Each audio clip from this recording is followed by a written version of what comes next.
বর্তমানে আপনি যদি কুয়েতে আপনাকে টিকে থাকতে হয় অবশ্যই আপনাকে এনএফসি যুক্ত একটি ফোন ব্যবহার করতে হবে, কারণ আপনারা অনেকেই জানেন যে কুয়েতে এই মুহূর্তে সবকিছু ডিজিটালাইজ করা হয়। আসসালামু আলাইকুম, সবাই কেমন আছেন? আজকের ভিডিওটি অত্যন্ত গুরুত্বপূর্ণ, বিশেষ করে আমরা যারা ফোন কিনতে যাচ্ছি এবং যারা আমরা প্রবাসে রয়েছি বা দেশেও রয়েছি, আমাদের জন্য এটি খুবই গুরুত্বপূর্ণ একটি বিষয় যে আমরা অনেকেই জানি না যে আমরা যে ফোনটি কিনছি সেই ফোনে যে আমাদের যে চাহিদা অনুযায়ী যে ফ্যাসিলিটিস বা যে সফটওয়্যারগুলো থাকার কথা সেগুলো রয়েছে কিনা।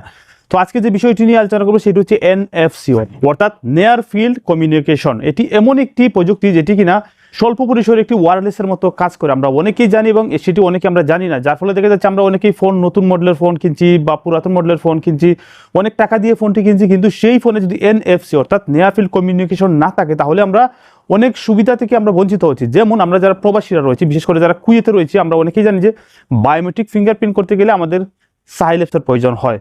সেই সাইলেপস কালেকশন করতে গেলে দেখা যাচ্ছে আমাদের মোবাইল আইডির প্রয়োজন, এবং সেই মোবাইল আইডি এবং সাইলকে দুটিকে একত্রিত করতে চাইলে আমাদের এনএফসির প্রয়োজন হয়, যেটি কিন্তু আমরা অনেকেই করতে পারি না, কারণ আমাদের অনেকের ফোনে সেই অপশনটি নেই। আবার দেখা যাচ্ছে আমরা অনেকে কি করি, আমাদের ব্যাংক অ্যাকাউন্ট করতে চাই, সেখানেও কিন্তু বাধা বিপত্তি রয়েছে। যেমন আমি অনেক তিজারি ব্যাংকের অ্যাকাউন্ট অনেকে খুলে দিই, তখন যে সমস্যাটা হয় যে ওদের ফোনের মধ্যে এনএফসি না থাকার কারণে অনেকে আমার কাছে আসে এবং আসার পর আমি তাদেরকে করে দিই, কিন্তু ভবিষ্যতে আপনার যে সমস্যাটি হয় যখন সে তার ফোনের মধ্যে ব্যাংকের যে অ্যাকাউন্টটি রয়েছে সেটি ওপেন করতে যাচ্ছে তখন সেটি কিন্তু ওপেন হচ্ছে না, কারণ এনএফসি না থাকার কারণে বারবার ফিঙ্গার দিতে হচ্ছে, বারবার পাসওয়ার্ড দিতে হচ্ছে, অনেক ঝামেলার সম্মুখীন হতে হচ্ছে। আর যদি এনএফসি থেকে থাকে দ্রুত কিন্তু সেটি জাস্ট ফিঙ্গার দেওয়ার ফলেই কিন্তু দেখা যাচ্ছে সেটি ওপেন হয়ে যায়। আপনারা যারা ফোন কিনতে যাবেন অবশ্যই আপনারা এনএফসি রয়েছে কিনা অর্থাৎ নিয়ার ফিল্ড কমিউনিকেশন সেই ফোনটিতে যুক্ত আছে কিনা সেটি অবশ্যই আপনারা খেয়াল রাখবেন। কেননা প্রতিদিনই কিন্তু অনেক প্রবাসী ভাইয়েরা আমাকে কল দিয়ে বলেন যে ভাই আমার তো সাইলেপস ওপেন হচ্ছে না, ভাই আমার সাইলেপস লাল লেখা আসছে, ভাই আমার মোবাইল আইডি ওপেন হচ্ছে না, সিকিউরিটির কথা বলছে, যখন আমি ভেরিফিকেশন করতে যাচ্ছি তখন সেটি দেখাচ্ছে your phone not NFC supported.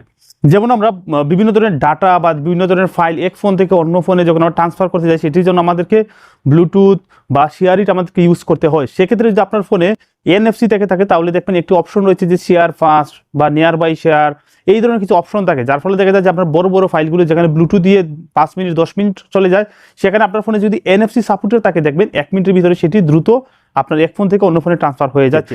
বর্তমানে আপনি যদি কুয়েতে আপনাকে টিকে থাকতে হয় অবশ্যই আপনাকে এনএফসি যুক্ত একটি ফোন ব্যবহার করতে হবে, কারণ আপনারা অনেকেই জানেন যে কুয়েতে এই মুহূর্তে সবকিছু ডিজিটালাইজ করা হয়েছে। যেমন আপনার সাইলেপস আপনার ফোনে বাধ্যতামূলক থাকতে হবে, আপনার ফোনে মোবাইল আইডি বাধ্যতামূলক থাকতে হবে। এর প্রধান কারণ হচ্ছে গিয়ে দেখবেন এখন তো যে দেখবেন অনেকের লাইসেন্স যেটি রয়েছে লাইসেন্স কিন্তু উঠিয়ে দেওয়া হয়েছে, ডিজিটালাইজ করা হয়েছে, সেটি আপনাদের মোবাইল আইডির মধ্যে গিয়ে সেই লাইসেন্সটি আপনারা পাবেন।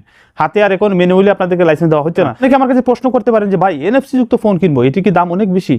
দেখুন, আমরা দেখেছি 1 লাখ টাকার ফোনেও কিন্তু অনেক সময় দেখা যায় এনএফসি নাই, কিন্তু দেখা যাচ্ছে 5,000 টাকার ফোনের মধ্যে এনএফসি রয়েছে। আপনি যখন ফোন কিনতে যাবেন তখন আপনি অবশ্যই সেই দোকানদার বা সেলসম্যান যে সুপার শপগুলোতে রয়েছে তাদেরকে জিজ্ঞাসা করলেন যে ভাই আমার তো এনএফসি যুক্ত একটা ফোনের প্রয়োজন, আমার একটা এনএফসি যুক্ত ফোন আপনি খুঁজে বের করে দেন। বিভিন্ন মডেল হতে পারে, আপনার পছন্দ অনুযায়ী বিভিন্ন কোম্পানির হতে পারে, আপনি বলবেন যে ওই কোম্পানির ভিতরে আমাকে একটা এনএফসি যুক্ত একটা ফোন দেন, তাহলেই দেখবেন তারা আপনাকে একটি এনএফসি যুক্ত ফোন দিয়ে দিবে। তারপর থেকে ওই এনএফসি ফোন দিয়ে কিন্তু আপনি সব ধরনের কাজ আপনি করতে পারেন। দেখুন, গত রাতে কিন্তু আমাকে একটা ছেলে আমাকে কল দিয়ে বলছে যে ভাই আমি একটা ব্যাংক অ্যাকাউন্ট খুলতে চাই, কিন্তু আমি যখন আমার সবকিছু শেষ, যখন আমি আমার সিভিল আইডি স্ক্যান করছি তখন ডাটা আসছে না। এই যে বললাম সিভিল আইডিতে কিন্তু দেখবেন একটি যে সিমের মতো রয়েছে, এটি কিন্তু একটি ওয়াইফাই এর মতো এটা কাজ করে। তো আপনি যখন ওইটা কাছে নেবেন এনএফসি থাকবে, যখন আপনার কাছে নেবেন দেখুন, বিশেষ করে আমরা যারা মোবাইল আইডি যারা ইউজ করি, মোবাইল আইডি দেখবেন আমরা যখন সাইন আপ করি বা লগ ইন করি, দেখবেন যখন আমরা আমার সিভিল আইডিটা পাশে নেই অটোমেটিকলি সার্ভার থেকে সেই ডাটাগুলো অটোমেটিকলি নিয়ে নেয়। আপনার প্রশ্ন থাকতে পারে যে ভাই এই এনএফসি কতটুকু দূরত্ব পর্যন্ত কাজ করে? দেখুন, সর্বোচ্চ 4 সেন্টিমিটার পর্যন্ত এটি কাজ করে, অর্থাৎ 4 সেন্টিমিটার দূরত্ব যদি আপনি থাকেন এবং দুইটি ফোনের স্পর্শ 4 সেন্টিমিটার হয় তাহলেই কিন্তু আপনার একটি ফোন থেকে অন্য ফোনের ডাটা বা তথ্যগুলো দেখবেন অনায়াসেই ট্রান্সফার হয়ে যাবে। তো অবশ্যই আপনারা এনএফসি যুক্ত ফোন কিনবেন, যাদের কাছে এখন এনএফসি যুক্ত ফোন নেই তারাও আশা করছি যে এনএফসি যুক্ত একটি ফোন কিনে নেবেন। তো ভালো থাকবেন সবাই। ভিডিওটি কেমন লাগলো অবশ্যই লাইক কমেন্ট শেয়ার করতে ভুলবেন না, এবং এই ধরনের আরো গুরুত্বপূর্ণ তথ্যবহুল ভিডিও পেতে আমার ইউটিউব চ্যানেল যেটি রয়েছে আশিক দামাজ এবং ফেসবুক পেজ ভাইরাল করুন, সেটিতে ফলো এবং সাবস্ক্রাইব করে নেবেন। ভালো থাকবেন সবাই, আসসালামু আলাইকুম।